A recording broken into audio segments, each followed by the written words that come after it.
என் இனிய தமிழ் மக்களே என்று தன் கரகரத்த குரலால் ரசிக பெருமக்களை கட்டி போட்ட அந்த தென்பாண்டி சிங்கமாம், தேனி பக்கத்திலிருந்து வந்த தங்கமாம், தமிழ் திரையுலகத்தின் தலையாய அங்கமாம், இயக்குனர் இமயமாம் ஐயா பாரதி ராஜா அவர்களுடைய மறைவு மனதை வாட்டுகின்றது.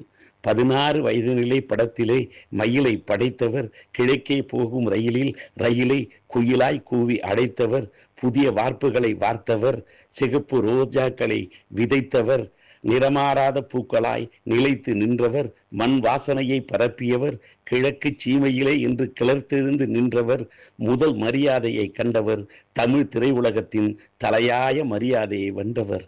அவருடைய மறைவு செய்தி மனதை ஈட்டி போல் தாக்குகின்றது. நெஞ்சம் தாங்கவில்லை. எப்படி தாங்குவது என்றே தெரியவில்லை. அவரை இழந்து வாடக்கூடிய தமிழ் திரையுலகத்து ரசிக பெருமக்களுக்கும் தென்னிந்திய ரசிக பெருமக்களுக்கும் அவரை இழந்து வாடக்கூடிய அவருடைய இல்லத்தாருக்கும் என்னுடைய ஆறுதலையும் ஆழ்ந்த இரங்கலையும் தெரிவித்துக் கொள்ளுகின்றேன்.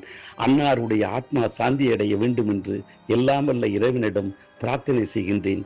இப்படிக்கு நடிகர், தமிழ் திரைப்பட தயாரிப்பாளர், திரைப்பட விநியோகஸ்தர் மற்றும் தமிழ்நாடு திரைப்பட தயாரிப்பாளர் சங்க தலைவர் டி. ராஜேந்தர்.